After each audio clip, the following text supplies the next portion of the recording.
안녕하세요, 여러분. 오늘 이 영상을 클릭하신 분들 중에는 혹시 며느리와의 관계 때문에 마음이 무거운 분들이 계실 것 같아요. 아니면 시어머니와의 관계에서 답답함을 느끼시는 분들도 계시겠죠. 사랑하는 아들, 사랑하는 남편을 매개로 만난 두 여자. 서로 사랑하고 싶은데 왜 이렇게 어려운 걸까요? 명절만 다가오면 가슴이 답답하고 전화 한 통에도 서로 조마조마한 이 마음.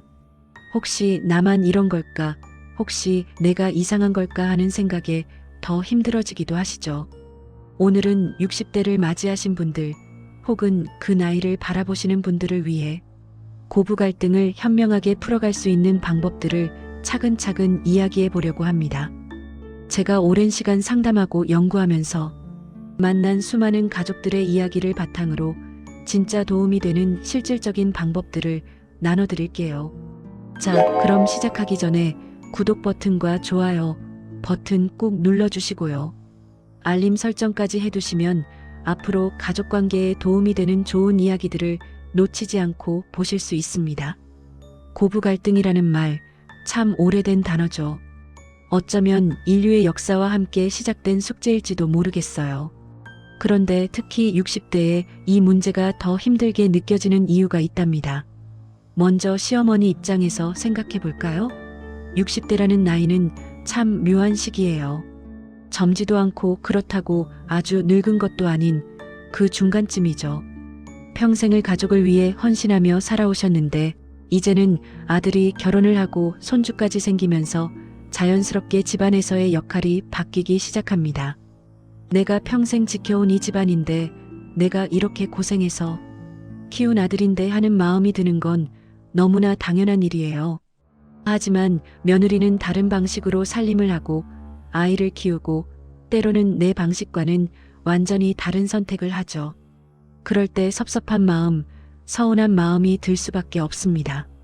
반대로 며느리 입장도 이해해 볼 필요가 있어요.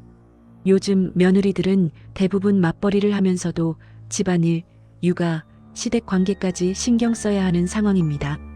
물론 예전 시어머니 세대도 고생을 많이 하셨지만 지금의 며느리들은 또 다른 종류의 고단함 속에 살고 있어요.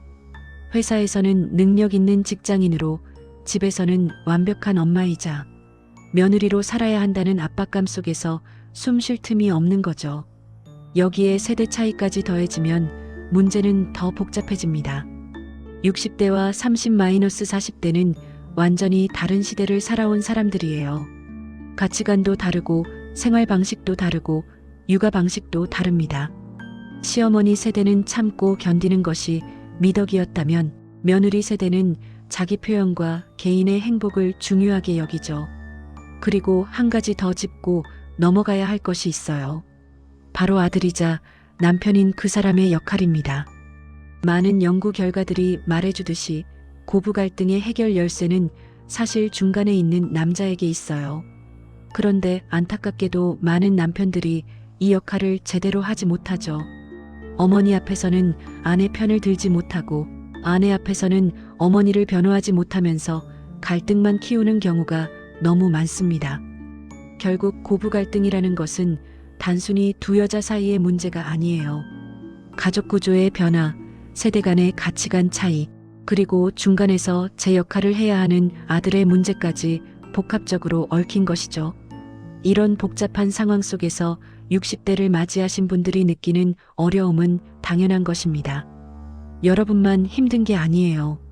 자, 이제 본격적으로 해결 방법을 이야기해 볼까요? 첫 번째로 해야 할 일은 바로 고정관념을 버리는 것입니다. 시어머니는 원래 까다로운 거야. 며느리는 원래 불만이 많아. 이런 생각들 혹시 갖고 계신 건 아니신가요? 이런 고정관념을 가지고 있으면 상대방의 말, 한마디, 행동 하나하나가 모두 부정적으로 보이게 됩니다. 한 연구에 따르면 이런 고정관념 자체가 고부관계를 해치는 가장 큰 원인 중 하나라고 해요. 상대방을 하나의 카테고리에 넣어버리는 순간 그 사람의 진짜 모습은 보이지 않게 되는 거죠. 시어머니도 사람입니다. 며느리를 부려먹으려고 결혼시킨 게 아니에요. 오히려 사랑하는 아들이 행복했으면 좋겠고 손주들을 예뻐하고 싶은 평범한 할머니일 뿐이죠. 다만 표현 방식이 서툴거나 시대가 달라서 오해가 생기는 것뿐입니다. 마찬가지로 며느리도 시어머니를 괴롭히려고 결혼한 게 아니에요. 남편을 사랑해서 그리고 이 가족의 일원이 되고 싶어서 결혼을 한 거예요. 다만 익숙하지 않은 환경, 익숙하지 않은 룰 속에서 적응하느라 힘들어할 뿐입니다. 그러니 먼저 상대방을 시어머니나 며느리라는 역할이 아니라 한 명의 사람으로 바라봐 주세요. 이 사람도 나처럼 감정이 있고 상처받을 수 있고 사랑받고 싶어하는 한 명의 인간이라는 것을 기억해 주시면 좋겠어요. 시어머니께 드리는 말씀이 있어요. 며느리를 평가하려 들지 마세요. 요즘 며느리들은 내가 며느리 시절엔 이런 말들은 상대방을 더 위축되게 만들고 방어적으로 만듭니다. 대신 며느리가 잘하는 것, 노력하는 것을 봐주시고 인정해 주세요. 직장 생활하면서 육아하는 것이 얼마나 힘든 일인지, 낯선 시댁 식구들과 관계 맺는 것이 얼마나 부담스러운 일인지 이해해 주시려고 노력해 보세요. 며느리께도 한 말씀 드리고 싶어요. 시어머니를 꼰대로만 보지 마세요. 그분도 여러분 나이 때는 똑같이 젊고 활기찼던 사람이에요. 다만 시대가 달라서 살아온 환경이 달라서 다른 방식으로 말하고 행동할 뿐입니다. 그분의 잔소리와 간섭 뒤에는 대부분 걱정과 사랑이 숨어 있다는 것을 알아주시면 좋겠어요. 고정관념을 버리는 것 쉽지 않죠. 하지만 이것이 첫 번째 단계입니다. 상대방을 있는 그대로 보려고 노력하는 것. 그게 바로 관계 개선의 시작점이에요. 많은 분들이 이 영상을 보시면서 정말 공감된다, 나만 그런 게 아니었구나 하는 생각이 드셨을 거예요. 혹시 아직 구독과 좋아요를 누르지 않으셨다면 지금 꼭 눌러주세요. 그리고 알림 설정까지 해두시면 앞으로도 이런 유익한 정보들을 계속 받아보실 수 있습니다. 자, 이제 조금 민감한 이야기를 해볼까 합니다. 바로 경계선에 대한 이야기예요. 많은 고부 갈등의 원인은 사실 거리의 문제입니다. 너무 가까워도 문제고 너무 멀어도 문제죠. 적절한 거리를 유지하는 것, 이것이 바로 지혜로운 관계의 핵심이에요. 먼저 시어머니 입장에서 생각해 볼게요. 아들이 결혼했다는 것은 이제 독립된 가정을 꾸렸다는 의미입니다. 물론 여전히 내 아들이고 걱정되고 챙기고 싶은 마음은 당연해요. 하지만 이제는 그들만의 방식으로 살림하고 아이를 키우고 문제를 해결할 수 있도록 지켜봐주는 것이 필요합니다. 구체적으로 말씀드리면 며느리가 하는 일에 대해 일일이 평가하거나 지적하지 않는 것이 좋아요. 아이 옷이 너무 얇은 거 아니야? 요즘 집이 좀 어수선한 것 같더라. 김치는 이렇게 담그는 게 아니야. 이런 말들은 며느리 입장에서는 간섭으로 느껴질 수 있어요. 대신 물어보세요. 혹시 도움이 필요한 거 있니? 요즘 힘든 건 없니? 이렇게요. 그리고 며느리가 도움을 요청할 때만 나서는 거예요. 여러분의 경험과 지혜는 충분히 가치 있습니다. 다만 그것을 강요하지 않고 필요할 때 나눠주는 것이 중요해요. 또 한 가지, 아들 부부의 문제에 끼어들지 않는 것도 중요합니다. 부부싸움을 하거나 의견이 다를 때 중재자로 나서고 싶은 마음은 이해해요. 하지만 그건 그들이 해결해야 할 문제예요. 특히 아들 편만 들면 며느리는 시어머니와 남편이 한편이라는 느낌을 받게 되고 이는 고부 갈등을 더 키우는 원인이 됩니다. 이제 며느리 입장에서도 이야기해 볼게요. 경계선을 긋는다는 것이 시어머니를 멀리하라는 의미는 아니에요. 오히려 명확한 경계선이 있을 때 더 건강한 관계가 가능합니다. 시어머니께서 부당한 요구를 하실 때 혹은 지나치게 간섭하실 때는 부드럽지만 확실하게 아니요라고 말할 수 있어야 해요. 물론 쉽지 않죠. 하지만 애매하게 둘러대거나 마지못해 따르는 것은 장기적으로 더 큰 갈등을 만듭니다.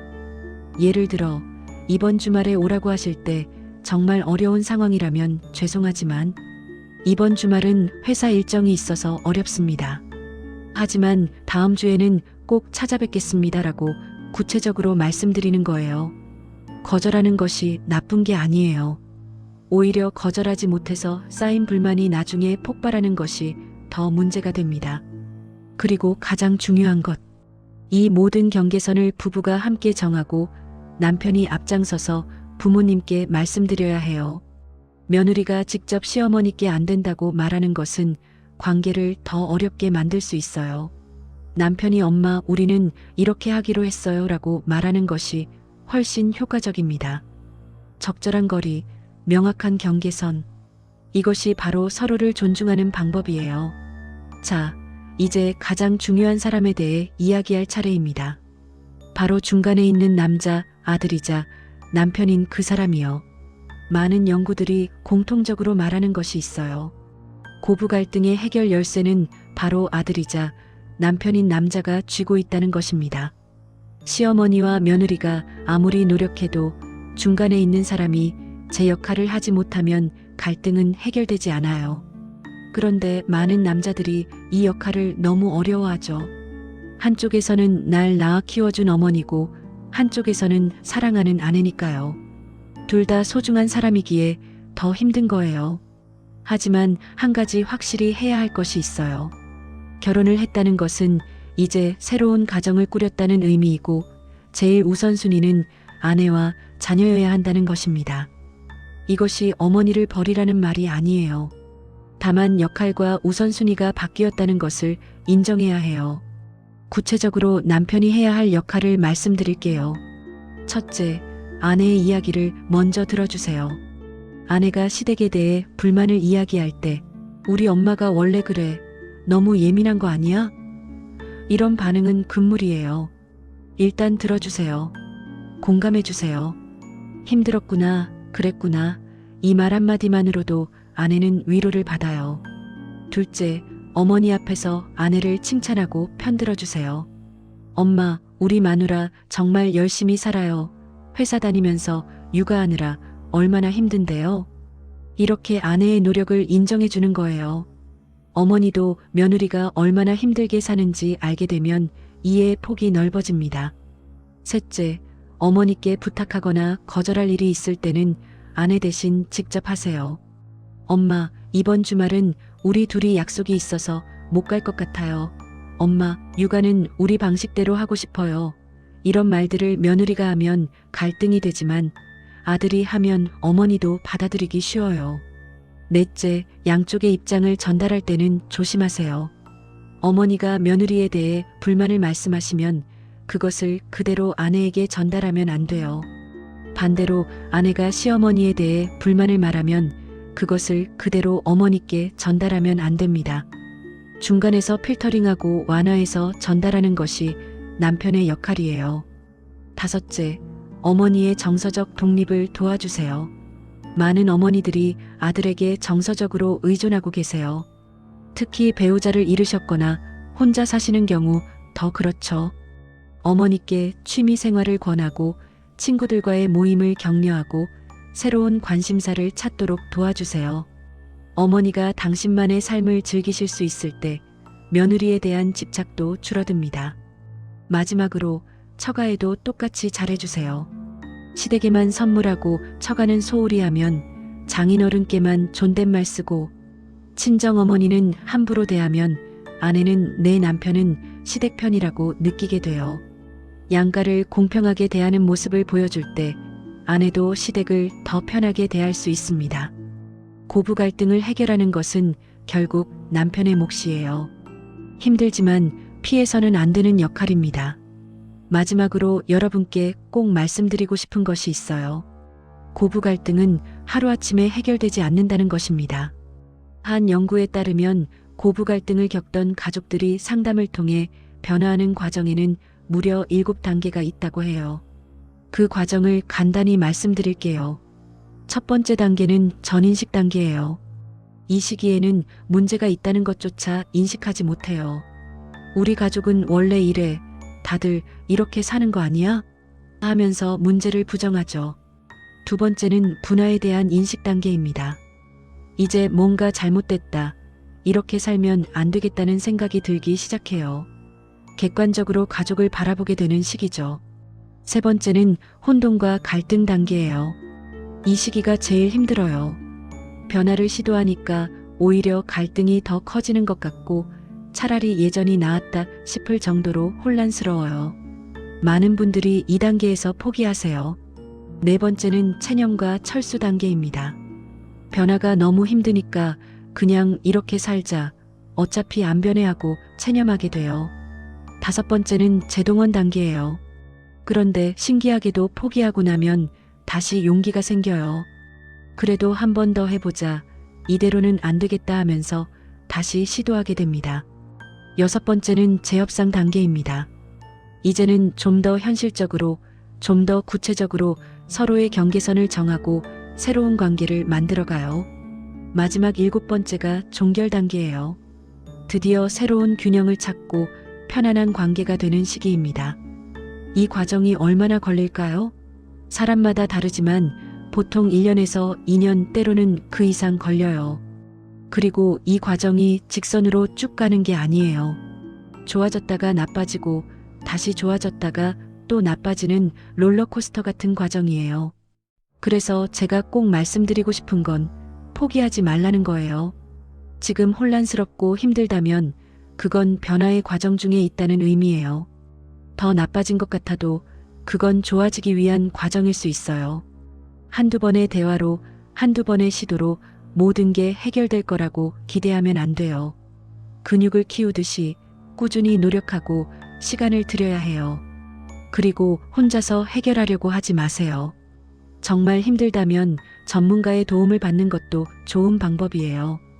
가족 상담, 부부 상담을 받는 것이 부끄러운 일이 아니에요. 오히려 가족을 위해 용기 있는 선택을 하는 거예요. 마지막으로 이것만은 꼭 기억해 주세요. 고부 갈등의 목표는 시어머니와 며느리가 절친이 되는 것이 아니에요. 그건 너무 이상적이고 비현실적인 목표예요. 대신 서로 존중하면서 편안하게 지낼 수 있는 관계를 만드는 것이 현실적인 목표입니다. 완벽할 필요 없어요. 가끔 서운할 수도 있고 의견이 안 맞을 수도 있어요. 그래도 괜찮아요. 중요한 건 그럴 때마다 대화하고 이해하려 노력하고 조금씩 나아가는 거예요. 자, 오늘은 60대의 고부 갈등을 현명하게 대처하는 방법에 대해 이야기해 봤습니다. 고정관념을 버리고 적절한 경계선을 긋고 남편의 역할을 이해하고 변화의 과정을 인내하는 것. 이 모든 것들이 쉽지 않은 일이라는 걸 저도 잘 알아요. 하지만 여러분은 혼자가 아니에요. 지금 이 순간에도 수많은 가족들이 똑같은 고민을 하고 있고 또 많은가